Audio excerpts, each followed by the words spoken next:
Assalamualaikum warahmatullahi wabarakatuh. Di sini saya Sofwan Maulana Akbar akan menjelaskan tentang tugas data mining, yakni klasifikasi KNN dan decision tree. Yang pertama, klasifikasi KNN manual. Nah, kita pada langkah pertamanya kita menentukan datasetnya, yaitu 10 data plus dan 10 minus. Nah, namun sebelum kita memulai, kita lihat di sini bahwa dataset dataset yang kita ambil itu ada berbentuk kategorial. Nah, maka dari itu kita harus mengkonversi atau mengubahnya dulu menjadi integer. Nah, kita ambil data kita dan data training juga. Nah, kita melakukan processing. Nah, setelah kita melakukan processing, maka data kategorial tersebut akan berubah menjadi data numerik. Ya, dan data testnya juga. Nah, untuk langkah penyelesaian pertama, yakni kita mengambil data tes pertama seperti ini. Kita hitung jarak Euclidean data test dengan rumus di bawah ini. Nah, ini ya, A1 min A1 kuadrat plus sampai di jumlah A15 min A besar A15 min A15 kuadrat. Nah, seperti pada tabel di sini ya. Untuk data tes kedua juga sama langkahnya. Kita masukkan ke dalam tabel. Nah, kemudian akan terlihat perhitungannya, dan ini adalah data yang Euclidean-nya ya. Nah, berikut ini adalah penjelasannya. Untuk data uji pertama, untuk K3 sama dengan 3, data training yang paling dekat yakni data tes dari data 19, data 10, dan data 6, di mana data 19 memiliki atribut negatif dan data 10 dan data 6 memiliki atribut positif, sehingga dapat disimpulkan data tes pertama yakni bernilai negatif. Untuk K sama dengan 5, data training yang paling dekat dengan data tes yaitu data 19, 10, 6, 9, dan 3. Dengan data 19 memiliki atribut min dan data 10, 6, 9, 3 memiliki atribut plus, sehingga dapat kita simpulkan data tes pertama yakni bernilai negatif. Untuk K sama dengan 7, data training yang paling dekat yakni data 19, 10, 6, 9, 3, 18, dan data 2, di mana data 19 dan 18 memiliki atribut negatif dan data 10, 6, 9, 3, 2 memiliki atribut positif, sehingga dapat kita simpulkan data tes pertama yakni negatif. Nah, untuk data uji kedua, bentar ya.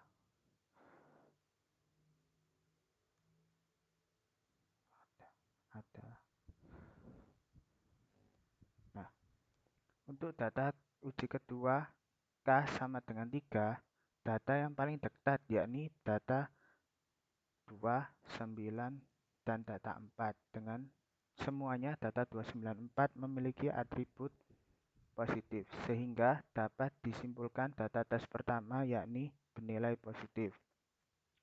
Untuk K sama dengan 5, untuk data training yang paling dekat dengan data tes yaitu data 2, data 9, data 4, data 1, data 13, dan data 13, di mana data 2941 memiliki atribut positif dan data 13 memiliki atribut negatif, sehingga dapat kita simpulkan data tes pertama yakni bernilai negatif. Nah, untuk K sama dengan 7, data training yang paling dekat dengan data tes yakni data 2, data 9, data 4, data 1, data 13, data 15 dan data 18, di mana data 2, 9, 4, dan 1 memiliki atribut positif dan data 13, 15, 18 memiliki atribut negatif, sehingga dapat disimpulkan data tes pertama yakni bernilai negatif. Selanjutnya, klasifikasi KNN menggunakan program. Nah, kita lihat ya pada tabel di atas itu dataset yang asli, belum diubah datanya. Ada atribut yang berbentuk huruf dan ada beberapa data yang tidak diketahui. Dikarenakan algoritma KNN membutuhkan data atau atribut berupa angka, maka perlu dilakukan proses processing.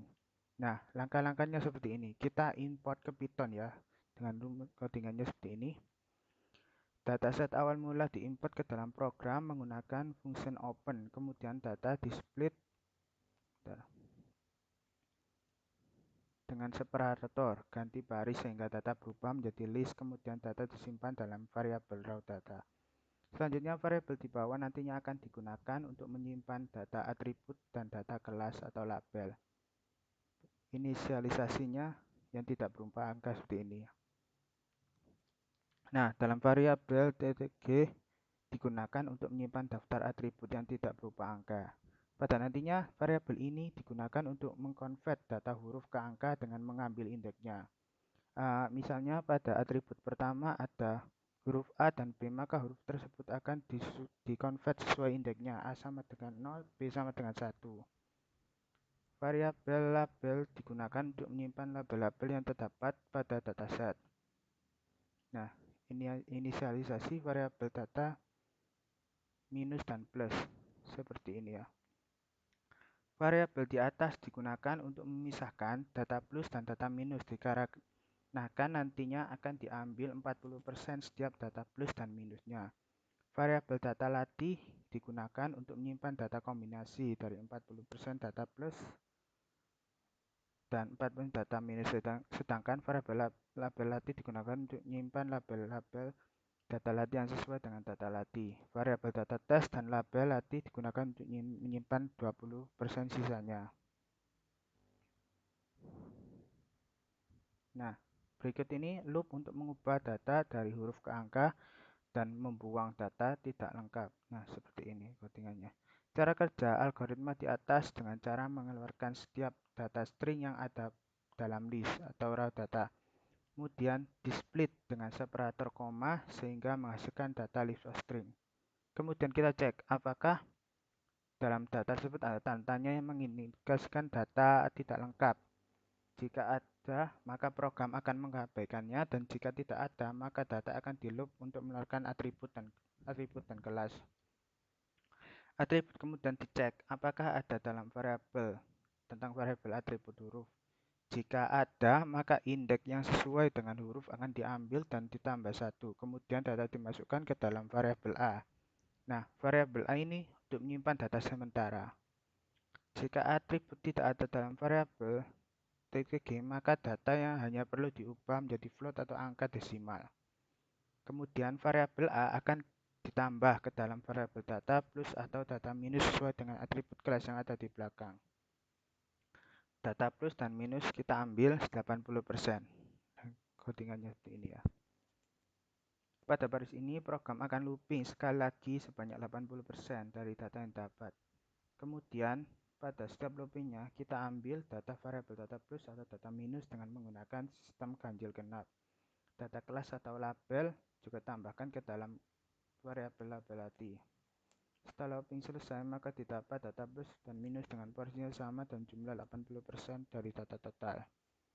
Nah, berikut ini adalah sisa dari data plus dan minus.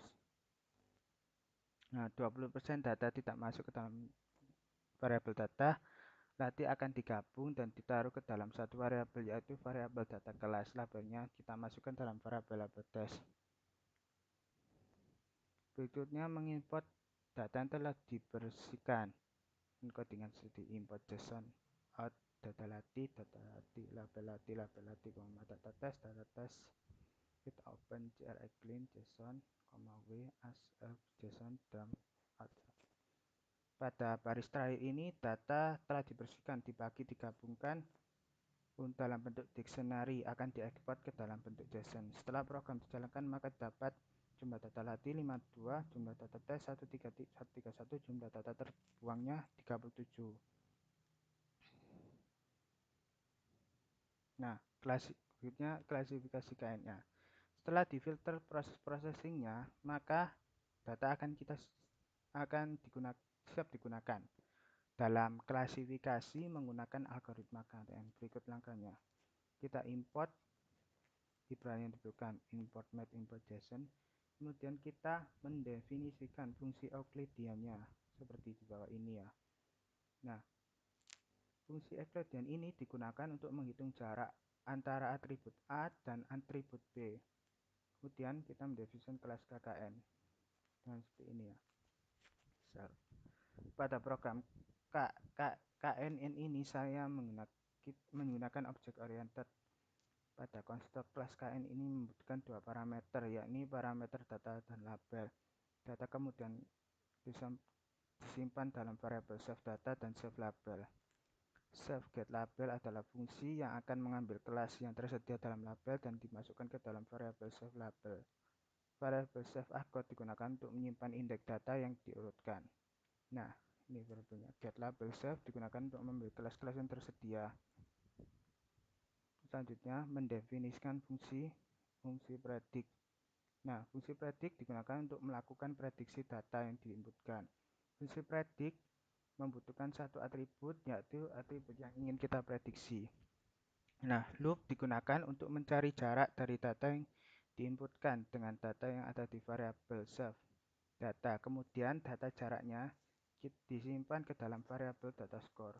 Data jarak yang dapat kemudian diurutkan dari terkecil ke terbesar dan dapatkan indeksnya. Data indeksnya telah diurutkan diambil sebanyak K, yaitu 7.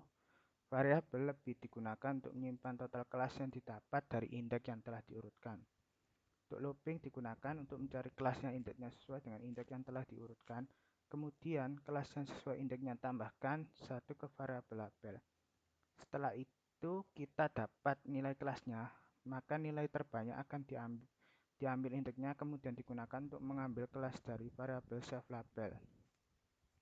Berikutnya load data yang Anda gunakan untuk melakukan prediksi. Dan source code seperti ini. Data yang di load adalah data yang telah dibersihkan dari proses processing. Data kemudian disimpan di variabel berbeda, misal KNN, data latih, data label. Menganalisasi kelas KNN dengan parameter data latih dan label latih. Kemudian melakukan prediksi pada setiap data tes. Jika benar 0, error sama dengan 0. Dengan codingannya seperti ini.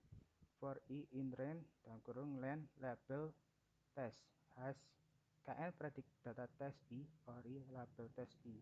If has sama dengan ori benar plus 1, else error plus 1. Print i plus user t has ori. Nah, data yang telah kita prediksi akan kita bandingkan dengan kelas asli. Jika sama maka kita tambah 1 ke variabel benar, dan jika tidak sama maka plus 1 ke variabel error. Nah, hasilnya berikut ini ya. Berikut hasil klasifikasi menggunakan algoritma KNN. Hasilnya.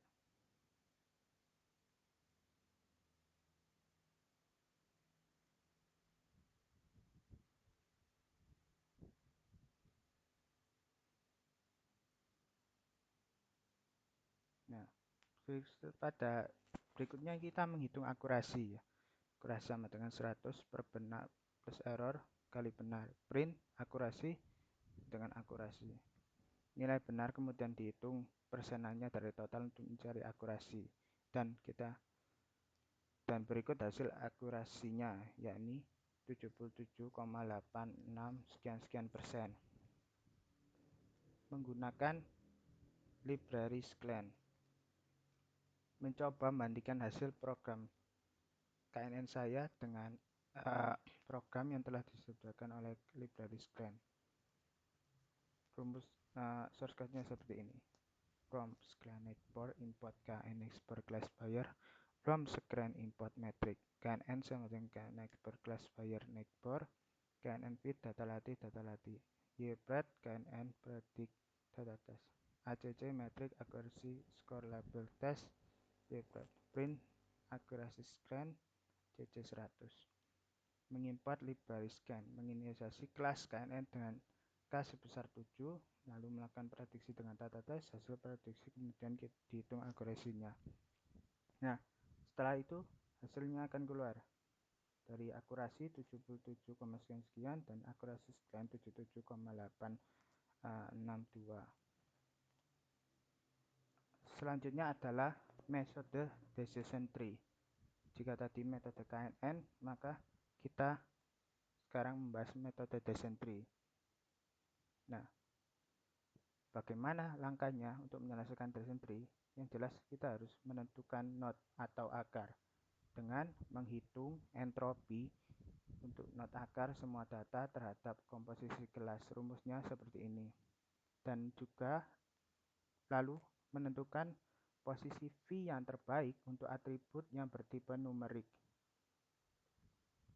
Nah, di dalam tabel ini kan ada A2, A3, A8 yang bertipe numerik ya.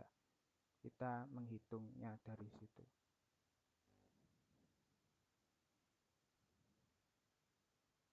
Nah, berikutnya adalah rumus menghitung gain. Nah, kita mulai menghitung ya untuk A2. Ini 20 dan 50. Dari A2 kita hitung nilai yang kurang dari 20 di sini berjumlah 1, sedangkan nilai yang lebih besar dari 20 berjumlah 9 untuk yang positif ya. Kemudian untuk yang negatif, nilai data negatif maksud saya yang kurang dari 20 sebanyak 3, yang lebih dari 20 sebanyak 7. Kemudian kita hitung entropsinya dan gainnya.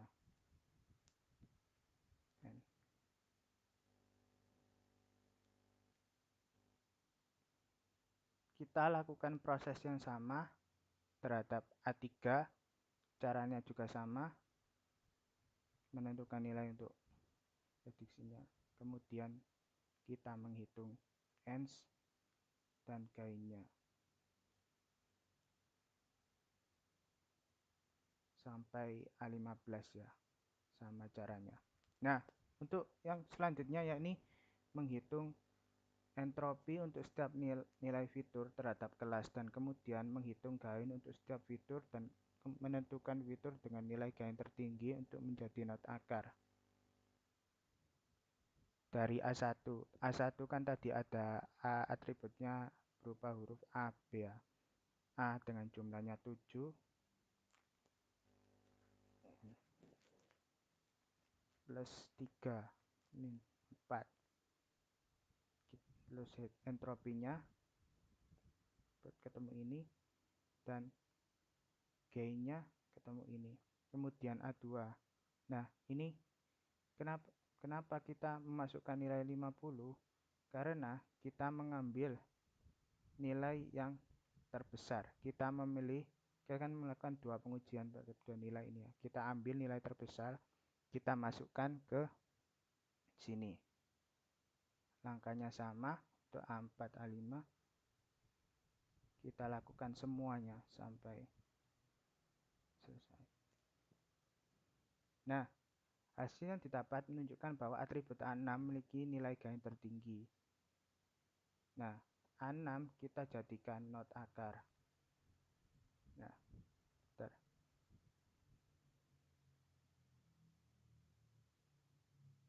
Nah, selanjutnya menghitung posisi split untuk atribut P dengan menghitung nilai rasio gain tiap opsi split yang ada. Di sini saya menggunakan 5 opsi. Nah, dari rasio ini kita akan memilih rasio yang terbesar. Misal dari opsi yang pertama 6, dengan nilainya C5, D1, CC3, K2, M1, Q2, W4, A besar A kecil 1, F1. Kemudian kita menemukan nilai entropi dan nilai gainnya. Opsi 2 juga sama, C, D, C, C, K, M memiliki 12, sedangkan Q, W, A, F, 8. Nilai entropinya 0,9752. Sampai opsi kelima. Nah, di opsi kelima ini nilai rasionya yang paling tinggi. Nah, berikut adalah pembentukan cabang kode nota akar. Nah, selanjutnya hasil pemisahan data menurut not akar disajikan sebagai berikut.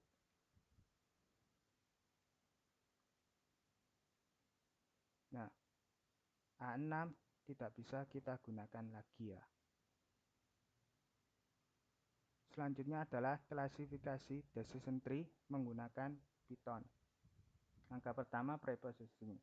Dikarenakan decision tree menggunakan data distrik sedangkan data yang tersedia campuran, maka harus kita ubah dulu. Dengan shortcutnya seperti ini ya. Untuk mengubah dataset menjadi data distrik, saya menggunakan dataset processing KNN. Kemudian untuk data yang awalnya saya distrik, saya ubah kembali dengan huruf back to huruf. Untuk mengubah data numerik harus dicari terlebih dahulu data terbesar dari atribut numerik, kemudian dibagi dua dan dijadikan kurang dari dan lebih dari contoh. Atribut A1 memiliki data sebesar 500, data tersebut dibagi 250, maka distriknya adalah kurang dari sama dengan 250 dan 251. Nah, seperti itu setelah diubah. Terus proses pembuatan decision tree-nya sebagai berikut. Dataset kita import pada program berbeda, kemudian program yang mencari kelas yang tersedia dataset menghitung jumlahnya. Kemudian kita simpan di variabel kelas dan jumlahnya disimpan pada variabel KSTL. Nah, seperti ini. Selanjutnya menganalisasi fungsi entropi. Di sini fungsi entropi membutuhkan satu parameter yaitu KSTL, yaitu jumlahnya kasus. Pada program di bawahnya digunakan untuk mengambil semua jenis kasus yang ada pada tiap atribut. Nah, selanjutnya program yang atas digunakan untuk mencari jumlah kasus yang sesuai dengan kelas. Nah, program yang di bawah digunakan untuk mencari entropi berdasarkan jumlah. Dan program ini digunakan mencapai atribut. Mungkin itu saja yang bisa saya sampaikan. Kurang lebihnya mohon maaf. Assalamualaikum warahmatullahi wabarakatuh.